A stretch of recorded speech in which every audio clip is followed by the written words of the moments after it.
पिरियालो town committee ward number 4 जो उम्मीदवार अब्दुल रशीद जोगी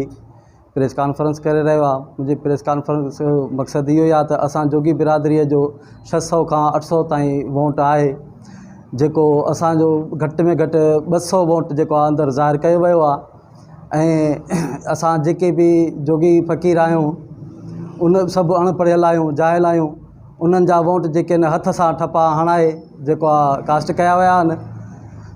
ॿियनि जेको आहे निशाननि ते ठपा हणाया विया आहिनि त जीअं जेको आहे असांजो वोट घटि कास्ट थिए